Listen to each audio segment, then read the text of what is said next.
भारत माता की, भारत माता की, छत्रपति शिवाजी महाराज की, धर्मवीर छत्रपति संभाजी महाराज की, बोल सियापति रामचंद्र की, पवन सुत हनुमान की, उमापति महादेव की, नमः पार्वती पते, हर हर महादेव।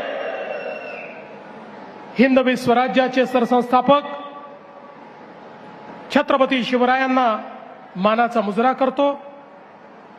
भारतीय राज्यघटनेचे शिल्पकार भारतरत्न डॉक्टर बाबासाहेब आंबेडकर यांना मानवंदना अर्पित करतो। आपल्या सोलापूरचं दैवत सिद्धरामेश्वरांच्या चरणी नतमस्तक होतो आणि आज आपल्या या नवनिर्वाचित सदस्यांच्या सत्कार कार्यक्रमामध्ये मंचावर उपस्थित असलेले, ज्यांनी स्थानिक स्वराज्य संस्था निवडणुकीचं नेतृत्व अत्यंत कुशलतेनं केलं, ते आपले पालकमंत्री जयकुमार गोरेजी, ज्येष्ठ आमदार विजय मालक देशमुखजी, सुभाष देशमुखजी, आमचे युवा आमदार सचिन दादा कल्याण शेट्टी, त्याचप्रमाणे दुसरे आमचे तरुण आणि तडफदार आमदार देवेंद्र कोठे, सन्माननीय आपले पंढरपूरचे आमदार समाधानदादा अवताडे, या ठिकाणी उपस्थित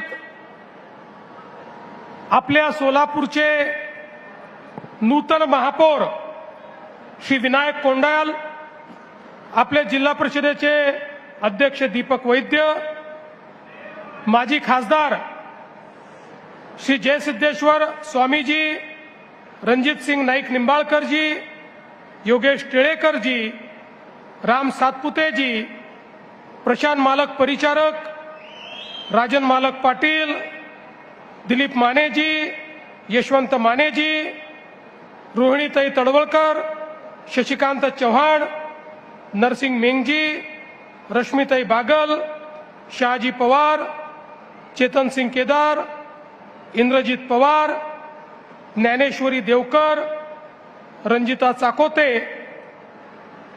मंचावर उपस्थित भारतीय जनता पक्षाचे तमाम पदाधिकारी, महानगरपालिका, नगरपालिका, नगरपंचायती, जिल्हा परिषद, पंचायत समिती या सर्व स्थानिक स्वराज्य संस्थांचे पदाधिकारी, नगरसेवक, सदस्य आणि उपस्थित सर्व माझ्या भगिनी आणि बंधूंनो, सर्वप्रथम आज या ठिकाणी आपल्या समोर संबोधित करत असताना मी सोलापूरच्या जनतेचे या ठिकाणी हात जोडून नमन करेन की ज्या सोलापूर जिल्ह्यातल्या जनतेने भारतीय जनता पक्षावर ऐतिहासिक असा विश्वास या ठिकाणी दाखवला आहे। खरोखर सोलापूरकरांना मी सांगू इच्छितो, आम्ही तुमच्या कर्जामध्ये आहोत आणि हे कर्ज आम्ही विकासाच्या माध्यमातून फेडण्याचा प्रयत्न करणार आहोत। तुमच्या प्रेमाच्या कर्जात तर जन्मभर राहू, पण तुम्ही विकासाकरता आम्हाला जे कर्ज दिलाय, या 5 वर्षामध्ये या ठिकाणी प्रामाणिक प्रयत्न करून सोलापूर शहर, सोलापूर जिल्हा इथल्या प्रत्येक व्यक्तीच्या आशा, आकांक्षा, अपेक्षा या पूर्ण करण्याचं काम हे निश्चितपणे या ठिकाणी आपण करणार आहोत। मगाशी पालकमंत्री साहेबांनी सांगितलं 2017 आपण 49 निवडून आलो होतो 2026 मध्ये 102 जागा लढवून 87 नगरसेवक आपले निवडून आले. सोलापूरच्या इतिहासामध्ये हा देखील एक रेकॉर्ड आहे. अशा प्रकारचा स्ट्राईक रेट हा कधीच कुठल्या पक्षाला मिळाला नाही. सगळे रेकॉर्ड या ठिकाणी आपण तोडले आहेत. तर जिल्हा परिषदेमध्येही 2017 साली आम्ही 14 होतो. 14 वरनं हनुमान उडी मारली आणि थेट 38 त्या ठिकाणी झालो आणि पूर्ण सत्ता आली. 11 पैकी 10 सभापती आपले झाले. आणि मला हे देखील सांगितलं पाहिजे, एकीकडे काँग्रेस आणि विरोधी पक्षांनी देशाच्या संसदेमध्ये महिलांचं आरक्षण रोखलं असलं तरी स्थानिक स्वराज्य संस्थांमध्ये भारतीय जनता पक्षाने 50 नाही 56% या ठिकाणी आमच्या बहिणींना, भगिनींना, महिलांना त्या ठिकाणी निवडून आणण्याचं काम केलेलं आहे. आणि म्हणून मला अतिशय आनंद आहे की एक प्रचंड मोठा विजय हा आपल्याला प्राप्त झाला. आणि अर्थातच या विजयाचे पहिले शिल्पकार ही शहराची आणि जिल्ह्याची जनता आहे. या विजयाचे दुसरे शिल्पकार भारतीय जनता पक्षाचा सामान्य कार्यकर्ता, एक एक कार्यकर्ता ज्यांनी बूथवर काम केलं तो कार्यकर्ता आहे. आणि अर्थातच या विजयाचे शिल्पकार या निवडणुकीचं जे नेतृत्व करत होते, मग आपले पालकमंत्री जयकुमार गोरेजी असतील की ज्यांनी अतिशय उत्तम अशा प्रकारे हा सगळा समन्वय या ठिकाणी घडवला, नेतृत्व केलं, आव्हानांचा सामना केला. आणि सोबत आपली आमदारांची जी टीम आहे, मग या ठिकाणी विजय मालक असतील, सुभाष बापू असतील, सचिन कल्याण शेट्टी असतील, समाधान अवताळे असतील, देवेंद्र कोठे असतील किंवा आपले माजी आमदार आहेत रामभाऊ सातपुते, राजाभाऊ राऊत, नावं अनेक घेता येतील. आणि त्याचसोबत शहराचे आणि जिल्ह्याचे पदाधिकारी या सगळ्यांनी मिळून हा विजय खेचून आणलाय. लक्षात ठेवा, हा विजय विकासाचा विजय आहे. हा विजय विकासावर ज्यांचा विश्वास आहे त्यांचा हा विजय आहे. आणि मोदीजींच्या नेतृत्वात होणाऱ्या परिवर्तनाचा हा विजय आहे, हे आपण सगळ्यांनी लक्षात ठेवलं पाहिजे. आणि म्हणूनच पहिल्यांदा तर निवडून आलेल्या सगळ्या लोकप्रतिनिधींना सांगतो, अनेक वेळा आपण निवडून आल्यानंतर आपल्याला असं वाटतं मी माझ्यामुळेच निवडून आलो आहे किंवा निवडून आली आहे, असा समज आपला असतो. आणि मग त्यातनं आपला व्यवहार बदलत जातो. एक गोष्ट सगळ्यांनी लक्षात ठेवा, लोक जसं तुम्ही केलेला विकास पाहतात तसं लोक तुमचा व्यवहार काय आहे हा देखील पाहतात. एक वेळ विकास कमी झाला तर चालतो, पण जनतेसोबत तुमचा व्यवहार कसा आहे हे सर्वाधिक महत्वाचं असतं. जनतेला विश्वास वाटला पाहिजे की भलेही एखादं काम होणार नाही, पण भारतीय जनता पक्षाच्या लोकप्रतिनिधीकडे आम्ही गेलो, आम्हाला सन्मान मिळेल, आमचं म्हणणं ऐकून घेतलं जाईल आणि आमच्याकरता प्रामाणिक प्रयत्न केला जाईल, अशा प्रकारची भावना जनतेमध्ये तयार झाली पाहिजे. आणि म्हणून निवडून आलेल्या एकेका लोकप्रतिनिधीला सांगतो, या ठिकाणी भाजपची परीक्षा मोदीजींनी काय काम केलंय याच्यावरनं तर होणारच आहे, पण त्यासोबत स्थानिक व्यवहार कसा आहे याही माध्यमातून या ठिकाणी होणार आहे. त्यामुळे कुठल्याही परिस्थितीमध्ये पारदर्शी प्रामाणिकतेनं काम झालं पाहिजे. कुठल्याही प्रकारचा भ्रष्टाचार आम्ही खपवून घेणार नाही. या ठिकाणी एखाद्याला पदावरनं काढावं लागलं किंवा एखादं पद हातात नाही गेलं तरी हरकत नाही. लोकांनी पारदर्शी प्रामाणिकतेने काम करण्याकरता आपल्याला निवडून दिलेलं आहे. त्यामुळे लक्षात ठेवा, तुमच्या प्रत्येक गोष्टीत देवाभाऊ तुमच्या पाठीशी आहे, पण चुकलात तर चुकीला माफी नाही, हे देखील या ठिकाणी लक्षात ठेवलं पाहिजे. आणि म्हणून मी तर तुम्हाला एवढंच सांगतो, व्यवहाराचं तुम्ही बघा, लोकांशी तुमचा व्यवहार कसा आहे ते तुम्ही ठरवा आणि त्याची काळजी तुम्ही घ्या. विकासाची काळजी माझ्यावर सोडून द्या. तुम्हाला जे जे लागेल, तुम्ही जे जे मागाल, ती प्रत्येक गोष्ट या सोलापूरला या ठिकाणी देण्याचं काम हे मी निश्चितपणे करेन.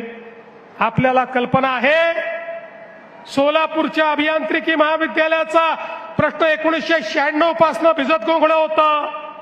आमचा प्रयत्न आहे याच वर्षी ते महाविद्यालय सुरू झालं पाहिजे, अशा पद्धतीनं आपण ते काम या ठिकाणी करतो. IT पार्कची आपण घोषणा केली, लगेच लोक म्हणायला लागले नुसती घोषणा आहे, नुसती घोषणा आहे. पण घोषणा करून थांबलो नाही. फेब्रुवारीमध्ये जागा हस्तांतरणाचा आदेश देखील काढला आणि आता एक अत्यंत उत्तम अशा प्रकारचा IT पार्क हा सोलापूरमध्ये तयार करून आमच्या शिकल्या सवरल्या मुलांच्या हाताला काम या सोलापूरमध्ये देण्याचा प्रयत्न आमचा असणार आहे. मला इथे आलो त्यावेळी आमच्या गारमेंट असोसिएशनचे लोक भेटले. ते म्हणाले, साहेब आपल्या सरकारच्या पॉलिसीमुळे आम्हाला फार फायदा झाला.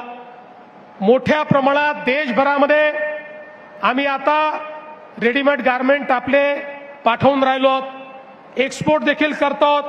विमान सुरू झाल्यामुळे त्याचाही आम्हाला फायदा आहे. त्यांनी मला सांगितलं की आता आम्ही सोलापूरच्या गारमेंटचा एक्सपो हा दुबईमध्ये करणार आहोत.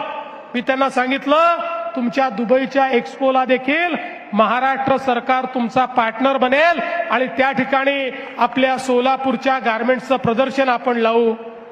पण त्याच वेळी त्यांनी एक मागणी अजून माझ्याकडे केली की सोलापूरमध्ये रेडीमेड गारमेंटचा पार्क तयार झाला पाहिजे. या सोलापूरची संस्कृतीच या ठिकाणी टेक्सटाईलची आहे.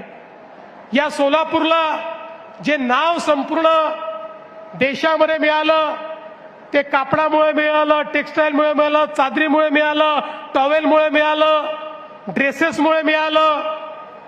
आणि म्हणून मी आज आपल्याला आश्वासित करतो, एक आधुनिक रेडीमेड गारमेंट पार्क देखील या सोलापूरमध्ये आम्ही तयार करू आणि त्यातनं इथल्या लोकांच्या हाताला काम मिळेल आणि आपल्या शहरामध्ये मोठ्या प्रमाणात या ठिकाणी समृद्धी येईल.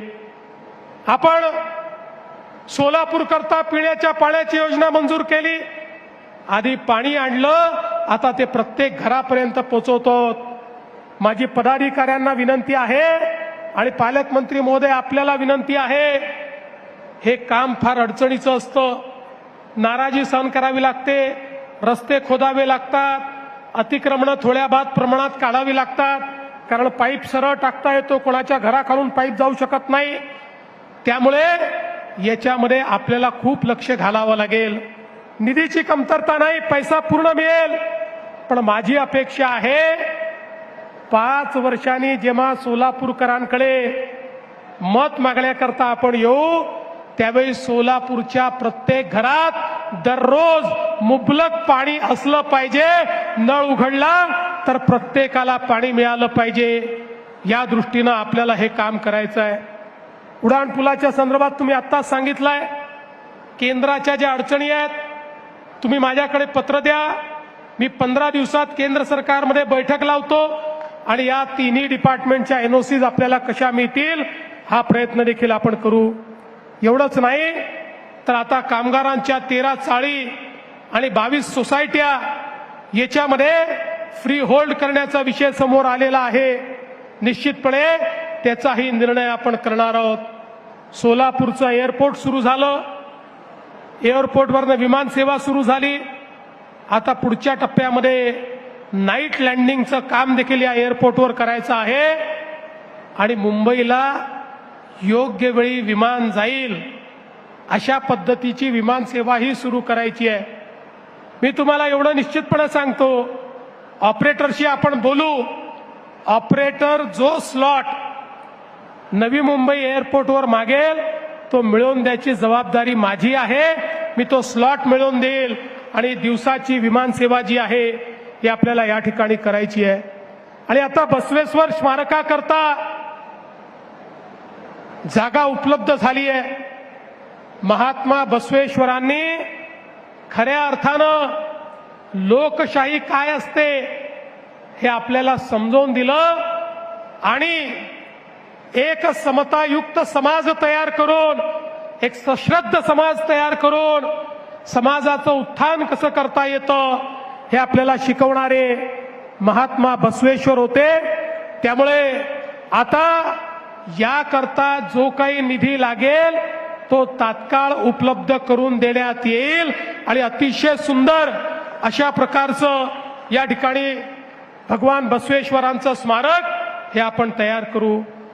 आपल्याला कल्पना आहे, पंढरपूरला आपण कॉरिडॉरचं काम करतोय. याच वर्षी हे काम हातामध्ये घ्यायचं आहे. अनेक लोक शंका कुशंका उपस्थित करतात, लोकांना घाबरवण्याचं भडकवण्याचं काम करतात. आम्ही प्रत्येकाला उत्तम मोबदला देतो. ज्याचं दुकान आहे त्याला दुकान देतो. कोणालाही या ठिकाणी त्याच्या धंद्यापासून आम्ही वंचित करत नाही. आणि काही लोक तर या ठिकाणी परिचारक मालक जे कुठल्याही योजनेत बसत नाहीत त्यांच्याकरता स्पेशल पॅकेज देऊन त्यांचंही पुनर्वसन आम्ही त्या ठिकाणी करणार आहोत. त्यामुळे माझी विनंती आहे आणि मी तर हे म्हणेन, आज जे दुकानदार त्या ठिकाणी आहेत, आज त्यांचा जो त्या ठिकाणी धंदा होतो, त्यांची उपजीविका चालते, एकदा आपला कॉरिडॉर होऊ द्या. पांडुरंगाच्या कृपेने त्यांचा धंदा 10 पट नाही झाला तर माझं नाव तुम्ही बदला. इतक्या मोठ्या प्रमाणात देशभरातनं या ठिकाणी माऊलीच्या दर्शनाकरता, पांडुरंगाच्या दर्शनाकरता लोकांना यायचं असतं. खरं म्हणजे केवळ आषाढीला नाही, केवळ कार्तिकीला नाही, केवळ एकादशीला नाही. पंढरपूरच्या विठुरायाचे भक्त इतके आहेत की लाखो लोक रोज या पंढरपूरमध्ये येऊ इच्छितात, पण व्यवस्था नसल्यामुळे येता येत नाही. आता इतका भव्य, इतका दिव्य, इतका सुंदर कॉरिडॉर आपण तयार करणार आहोत की ज्यामुळे पंढरपूर नाही, या सोलापूर जिल्ह्याची अर्थव्यवस्था बदलून जाईल. इतकं जबरदस्त अशा प्रकारचं कार्य हे त्या ठिकाणी आपण करतो. नाशिक, सोलापूर, अक्कलकोट 6 पदरी रस्ता आपण मंजूर केलाय. केंद्र सरकार मोदीजी 20,000 कोटी देत आहेत. त्यामुळे एक्सपोर्ट करण्याकरता नवीन वाढवण बंदराशी तुमच्या सोलापूरची थेट कनेक्टिव्हिटी होणार आहे. पुढच्या काळामध्ये एक्सपोर्टचा फायदा या माध्यमातून या ठिकाणी होणार आहे. आणि एवढंच नाही तर म्हैसाळ उपसा सिंचन योजनेकरता 1594 कोटी आपण दिले. उजनी धरणामध्ये फ्लोटिंग सोलर आपण त्या ठिकाणी करतो आणि त्या माध्यमातून JW ग्लोबल इंडियाची 15,000 कोटी रुपयाची गुंतवणूक ही त्या ठिकाणी आपण आणतो, ज्याच्यामुळे उजनीच्या पाण्याचं बाष्पीभवन हे देखील मोठ्या प्रमाणात कमी होणार आहे. आज आपल्या शासकीय वैद्यकीय महाविद्यालय आणि नर्सिंग यामध्ये आरोग्य सेवा सुधारण्याकरता जायकाच्या माध्यमातून आपण त्याही ठिकाणी उत्कृष्ट अशा प्रकारच्या आरोग्य सेवा या कशा देता येतील याचा देखील प्रयत्न करणार आहोत. हे शहर असो किंवा जिल्हा असो, या जिल्ह्यामध्ये खरं म्हणजे इतक्या मोठ्या प्रमाणात धार्मिक पर्यटनाचा वाव आहे. मी आता इथे येण्याच्या आधी बार्शीला भगवंतांच्या प्रगट दिन उत्सवाला जाऊन आलो. त्या ठिकाणी देखील अतिशय मोठ्या प्रमाणात 1000 वर्ष जुनं प्राचीन अशा प्रकारचं मंदिर, पांडुरंगाचं मंदिर, बाजूला धाराशिव मध्ये आई तुळजा भवानी, त्या ठिकाणी अक्कलकोट मध्ये स्वामी समर्थ. मला असं वाटतं की एक प्रकारे संपूर्ण महाराष्ट्राची आध्यात्मिक शक्ती या सगळ्या पंचक्रोशीमध्ये आपल्याला पाहायला मिळते. आणि म्हणून या जिल्ह्याचा आशीर्वाद मिळणं, या शहराचा आशीर्वाद मिळणं, सिद्धरामेश्वरांचा आशीर्वाद मिळणं हे मी आपलं भाग्य समजतो. आणि पुन्हा एकदा आपल्या सगळ्यांना, सोलापूरकरांना या ठिकाणी आश्वस्त करतो की सोलापूरकरांनो, आपला विश्वास वाया जाणार नाही. आपल्या विश्वासाला आम्ही उतराई होण्याकरता दिवस रात्र मेहनत करू. आणि आमचे निवडून आलेले लोकप्रतिनिधी हे पारदर्शी प्रामाणिकतेतून आपली सेवा करतील हा विश्वास व्यक्त करतो. पुन्हा एकदा महापौर, उपमहापौर, स्टँडिंग कमिटी चेअरमन, सगळे नगरसेवक, झोनचे सभापती, जिल्हा परिषद अध्यक्ष, उपाध्यक्ष, सर्व सभापती, आमचे नगरपालिका नगरपंचायतीचे अध्यक्ष, उपाध्यक्ष, नगरसेवक या सगळ्यांचं मनापासून अभिनंदन करतो. या रणरणत्या उन्हामध्ये आपण सगळे लोक या ठिकाणी एकत्रित झालात. भारतीय जनता पक्षाला तुफानही थांबवू शकत नाही आणि ऊनही थांबवू शकत नाही हे आपण सगळ्यांनी या ठिकाणी दाखवून दिलं. त्याबद्दल आपल्या सर्वांचे आभार मानतो आणि माझं बोलणं संपवतो. धन्यवाद. जय हिंद, जय महाराष्ट्र. सोलापूरच्या